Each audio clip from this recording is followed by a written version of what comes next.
Perkenalkan, di sini nama saya Reza Falevi dengan NIM 25020294495, jurusan Teknik Industri BINUS Kemanggisan.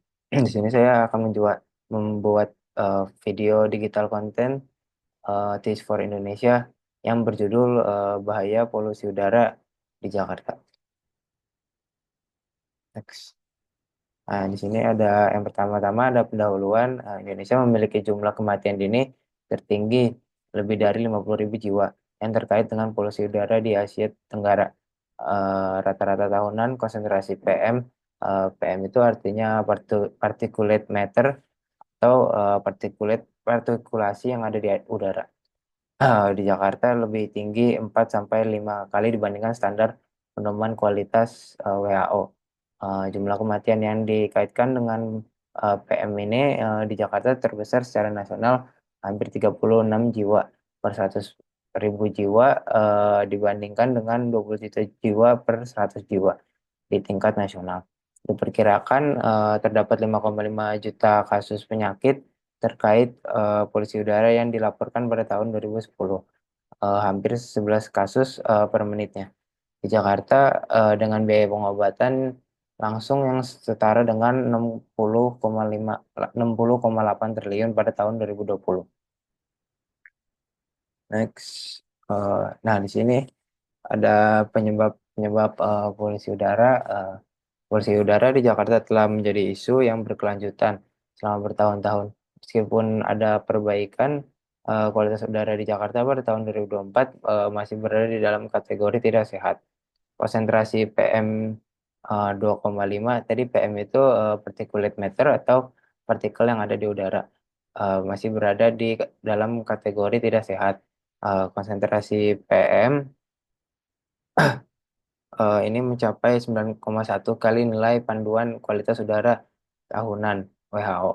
Bahkan pada tanggal 13 Agustus 2024, Jakarta mencatat indeks kualitas udara atau di dalam kurung AQI, AQI, Air Quality Index tertinggi di dunia dengan skor 177 yang masuk dalam kategori tidak sehat. eh, Data dari IQAir ini menunjukkan bahwa Jakarta seringkali masuk dalam daftar kota dengan kualitas udara terburuk di dunia. Ini jadi bukan tingkat Asia lagi nih, udah tingkat dunia. Polusi udara ini terutama disebabkan oleh emisi kendaraan bermotor, industri, dan pembakaran sampah. Polusi udara ini dapat menjadi ancaman serius bagi kesehatan manusia, hewan, dan lingkungan. Terdapat beberapa penyebab tinggi di polusi udara, di antara lainnya itu eh, ada transportasi, industri, manufaktur, dan industri energi, dan yang terakhir ada pembakaran rumah tangga dan terbuka. Nah, ini berikut adalah grafik dari tren polusi udara di Jakarta pada periode 2024 sampai 2025. Di sini tercatat pada Januari 2024 dengan skor AKI-nya itu paling tinggi, yaitu 175. Nah, dan yang mulai sampai sekarang tahun Januari 2025 itu udah makin turun dengan skor IQ-nya itu 125. Jadi yang paling tinggi itu pada 2024 Januari ya. Next. Nah, ini penyebab-penyebabnya. Yang pertama ada transportasi. Menurut data dari Dinas Lingkungan Hidup DKI Jakarta tahun 2020, sektor transportasi menyumbang sekitar 67,04% dari total polusi udara di Jakarta. Kendaraan bermotor, terutama yang menggunakan bahan bakar fosil, menghasilkan emisi gas berbahaya seperti karbon monoksida, nitrogen oksida, dan partikulat halus. Jadi yang pertama ada transportasi penyebabnya, yang kedua ada industri manufaktur dan industri energi. Industri menyumbang sekitar 32,49% dari polusi udara. Pabrik-pabrik dan fasilitas industri lainnya menghasilkan berbagai polutan melalui proses pembakaran dan produksi. Jadi dengan adanya industri manufaktur seperti pabrik-pabrik juga menyebabkan polusi udara juga. Dan yang terakhir ada pembakaran rumah, tangga, dan terbuka. Pembakaran sampah dan penggunaan bahan bakar fosil di rumah tangga juga berkontribusi terhadap polusi udara. Bakaran dari rumah tangga berkontribusi sebesar 0,43. Dengan adanya seperti pembakaran sampah, penggunaan bahan bakar fosil juga mempengaruhi polusi udara di Jakarta. Next.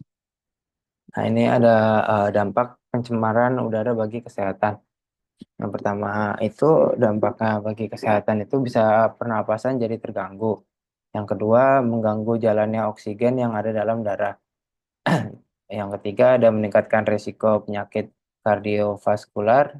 Yang keempat ada gangguan pada sistem pernapasan kronis. Yang kelima ada peningkatan risiko kanker. Dan yang terakhir ada gangguan sistem kekebalan tubuh. Nah, ini yang pertama ada pernapasan jadi terganggu. Dampak pencemaran udara dari asap kendaraan, asap pabrik, dan asap rokok, dan lain-lainnya bisa memicu terjadinya gangguan pernapasan seperti asma, ispa, dan kanker paru-paru. Selain itu, pencemaran udara juga bisa berakhir pada berkurangnya kadar oksigen dalam tubuh manusia, sehingga membahayakan bagi kesehatan. Yang kedua, ada mengganggu jalannya oksigen yang ada dalam darah. Bukan hanya saluran pernapasan, sistem pendaran darah ini juga dapat terganggu karena akibat polusi udara. Hal ini disebabkan oleh karbon monoksida yang jumlahnya sangat banyak sehingga membuat kadar protein, inflamasi, dan jumlah kekentalan darah bertambah. Itulah yang memicu radang pembuluh darah yang bisa mengakibatkan penyakit kardiovaskular. Yang ketiga ada meningkatkan risiko penyakit kardiovaskular. Pencemaran udara dapat meningkatkan risiko terkena penyakit kardiovaskular ini, seperti penyakit jantung koroner, serangan jantung, dan stroke. Yang keempat ada gangguan pada sistem pernapasan kronis. Paparan jangka terhadap pencemaran udara, gangguan pernapasan kronis seperti penyakit paru-paru dan asma. Partikel-partikel dan bahan kimia beracun dalam udara dapat merusak paru-paru dan saluran pernapasan. Yang kelima ada peningkatan resiko kanker, dan yang terakhir ada gangguan sistem kekebalan tubuh. Nah, ini di sini ada cara mencegahnya ya, cara mencegah pencemaran udara.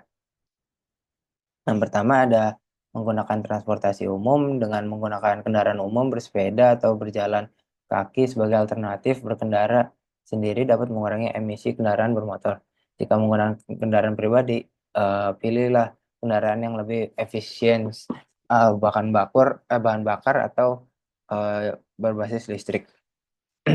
Yang kedua dari recycle dan kelola sampah, mendaur ulang material dan mengelola sampah dan dengan benar dapat mengurangi pembakaran sampah terbuka yang menghasilkan polutan udara. Pilihlah opsi daur ulang ini dan komposisi untuk mengurangi limbah yang dibuang ke tempat pembuangan akhir. Dan yang terakhir ada edukasi dan kesadaran masyarakat. Kampanye edukasi dan kesadaran masyarakat ini tentu penting sekali untuk menjaga kualitas udara bersih dan dapat mendorong perilaku yang lebih ramah lingkungan. Nah, di sini juga ada solusi dari pemerintah. Solusi dari pemerintah yang pertama ada sumber transportasi, emisi kendaraan bermotor. Yang pertama ada wajib uji emisi, pembatasan kendaraan pribadi, insentif kendaraan listrik, penguatan transportasi publik, dan juga membangun jalur sepeda dan penjalan kaki.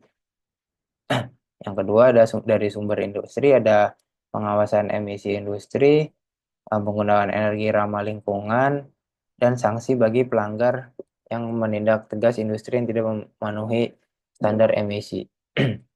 Dan yang terakhir untuk sumber pembangkit listrik, pengurangan PLTU berbasis batu bara, dan juga dorongan ke energi hijau. Next. Nah, jadi di sini ada kesimpulannya, polusi udara di Jakarta merupakan masalah serius yang berdampak luas pada kesehatan, lingkungan, dan ekonomi. Tingginya tingkatan polutan seperti PM2,5 dan NO Dua, menyebabkan berbagai penyakit pernapasan kardiovaskular serta menurunkan daya tahan tubuh masyarakat. Kelompok rentan seperti anak-anak, lansia, dan penderita penyakit kronis paling terdampak oleh kualitas udara yang buruk. Selain itu, polusi udara juga memperburuk perubahan iklim, merusak ekosistem, dan mengurangi visibilitas yang dapat mengganggu aktivitas harian serta mobilitas masyarakat. Dari sisi ekonomi, peningkatan biaya kesehatan, penurunan produktivitas kerja, dan dampak negatif pada pariwisata, serta investasi menjadi tantangan besar bagi pertumbuhan Jakarta sebagai kota metropolitan. Untuk mengatasi masalah ini, diperlukan langkah-langkah nyata yang melibatkan kebijakan pemerintah, partisipasi industri, serta kesadaran masyarakatnya sendiri dalam mengurangi emisi dan beralih ke solusi yang lebih ramah lingkungan.